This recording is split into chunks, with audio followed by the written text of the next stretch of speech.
So where do you see yourself in 5 years? Probably somewhere like ducked up, somewhere like Cali or somewhere like probably somewhere miscellaneous like Utah, something like just dipped out rich, living my life. If you could bring back any rapper, who would it be? Yeah, I'll pick two. Two rappers that are deceased. If you could bring back any rapper, any two rappers, who would it be? Let's go on and Lil Jeff. Bloodhound, Lil Jeff, and let's go on, you know. All that verse shit, that's my brother gang. Stop all that, bro.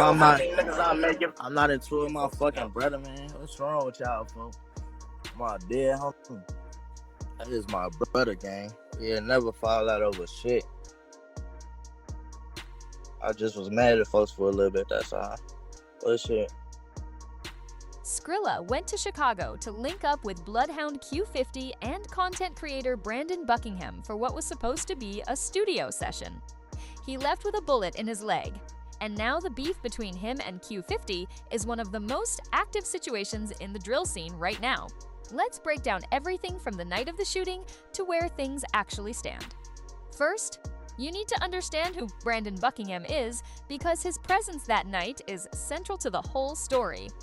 Buckingham is a YouTuber who builds his content by embedding himself with rappers in their neighborhoods, writing with them, filming their environments, documenting their lives for his audience. It's the kind of content that generates massive views, stirs controversy in the culture, and brings outside attention to situations that are already dangerous. He had been linking with both Skrilla and members of the Bloodhound camp before that night, documenting their music and their daily lives. In September 2024, the group Skrilla, Buckingham, and Buckingham's cameraman were at Fort Knox Studios in Chicago. It was supposed to be a regular session. What happened when they walked out was not regular. 6 masked gunmen ambushed them outside in the parking lot. Reports vary on the exact count, but multiple sources confirmed over 60 rounds were fired at close range. Buckingham himself described the moment they exited the studio as when everything went sideways. His cameraman was grazed in the neck. Several people from the group were hit. Skrilla was shot in the leg. The scene outside Fort Knox Studios was massive. Chicago police confirmed the shooting happened just before 2:30 in the morning, with 4 men ranging in age from 20 to 25 struck by gunfire from a dark-colored sedan. Shell casings were found across the sidewalk. The crime scene stretched beyond what neighbors in the area had ever seen outside that location. Initial online reports were chaotic, some claiming Skrilla had been shot in the neck and was in critical condition. That rumor spread fast. But Skrilla later posted on Instagram, showing himself alive and with people around him, which quieted the most extreme versions of the story. He had been hit in the leg. Serious, but not what some outlets were reporting. But here's where the situation shifts from a shooting into a beef. When 2 people go through something violent together, the aftermath can go one of 2 ways. Either they unite against whoever was responsible, or the blame turns inward. In this case, it turned inward. Skrilla came to believe that being in Q50's company had directly put him in the line of fire. That by rolling through Bloodhound territory with Q50, he had been placed in the crosshairs of Q50's ops. Whether Q50 had any warning that something was coming or not, the fact is, Skrilla got hit in someone else's war while being on someone else's block. And from Skrilla's perspective, that was on Q50. Q50 has responded by publicly calling Skrilla an out-of-town goofy, dismissing him as someone who came to Chicago, got caught up in something he didn't understand, and is now trying to make Q50 responsible for his own decisions. Skrilla put his position in music. In a Media Day freestyle, he took what many people read as direct shots at Q50, rapping that when he got hit, his so-called friend didn't even shoot back, suggesting Q50 wasn't riding the way a real partner should when everything popped off. In his track Die For Me, he went further, rapping about taking the hit and eating it, making it clear he survived and that the people who came for him would feel it. The framing throughout was a man who felt abandoned in a critical moment and was making that known publicly through his music. The street talk pointed toward Risky Road as the crew behind the studio attack. Members associated with Risky Road were alleged to have been behind the shooting as part of the ongoing war between that set and Bloodhound. That context matters because it explains why Skrilla ending up in that parking lot at that hour put him in real danger. He was in the middle of a live war zone without fully understanding the depth of the conflict he was walking into. To understand why the Bloodhound versus Risky Road situation is what it is, you need the recent history. In June 2024, Lil Jeff, one of Q50's closest people and a central figure in the Bloodhound circle, was shot 19 times and killed while on a drill in rival territory. His death sent shockwaves through the Bloodhound camp and set off a chain of events that is still playing out. Trap City Rob was identified in online circles as the alleged shooter. He was arrested in the same area days later on an armed habitual offender charge. The direct murder case against him was eventually dropped due to insufficient evidence. He stayed quiet publicly for a period, but later made statements that people following the situation interpreted as him acknowledging involvement.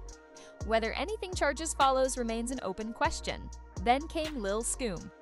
Lil Scoom was a Bloodhound affiliate who had been closely connected to both Q50 and Lil Jeff. After Lil Jeff's death, Scoom began heavily trolling Risky Road online, repeatedly mocking their fallen member Lil 30, turning his death into public ridicule directed at the opposing side. For Risky Road, this was personal. Lil 30 had strong ties to the set, and members made it clear the disrespect wasn't going to sit. According to what circulated online, Risky Road had been trying to get to Scoom but found it increasingly difficult as his profile rose. The alleged setup involved a woman. On July 7th, 2024, roughly a month after Lil Jeff was killed, Scoom was reportedly drawn to a residential location. Surveillance footage showed the group arriving around 9:20 p.m. with a woman appearing to have trouble getting into the location. Accounts suggest Scoom sensed something was wrong, even reportedly reaching out to his mother before leaving. When he and his associate Lil Will exited, they were ambushed outside. Scoom was struck multiple times in the chest. Lil Will was hit in the legs. Scoom did not survive. After Scoom's death, a post allegedly reshared by a Risky Road affiliate showed Lil 30's image with a caption referencing, "Getting back at those who disrespect their dead." The pattern in Chicago's drill scene of affiliates posting things that strongly imply involvement without stating it outright played out again here. Several people on the Bloodhound side posted responses that read as confirmation of where they stood. Then came CEO Hawam. Hawam was on a drill with his people when he was shot in the head during the encounter. His crew rushed him to the hospital, but he died 2 days later. Rumors immediately pointed to Q50 being involved. Multiple Bloodhound affiliates claimed the hit. Baby Splat from Shorty Mob, closely aligned with Bloodhound, referenced the incident in a song called F12, rapping about someone getting caught lacking and being hit in the head. Q50 dropped a diss track called King Draco, framed as a tribute to Lil Jeff but loaded with shots at Risky Road, rapping about head taps and turning ops into vegetables. The back and forth between these two sides has been constant, public, and increasingly serious. And Skrilla landed in the middle of it the night of the Fort Knox studios, shooting without the context or the protection that someone deeply embedded in that war might have. That's the core of why his situation with Q50 is what it is. He came from outside, from Philly, into a Chicago conflict that had already produced multiple bodies on both sides over the span of a few months. He got shot. And in his view, the person who brought him into that environment didn't have his back when things went sideways. Q50's dismissal of him as an out-of-town goofy is essentially saying Skrilla doesn't understand how Chicago works, that he made a choice to come and put himself in that situation, and that what happened is on him. Skrilla's music is saying something different, that a real one shows up for people around him regardless of the circumstances, and that Q50 didn't. Neither of them appears to be backing down. The beef between Skrilla and Q50 is now public, documented in music and social media, and sits on top of an already active war between Bloodhound and Risky Road that shows no signs of cooling. Drop a comment. Whose side are you on in the Skrilla versus Q50 situation? And do you think coming to Chicago that night was a mistake for Skrilla from the jump?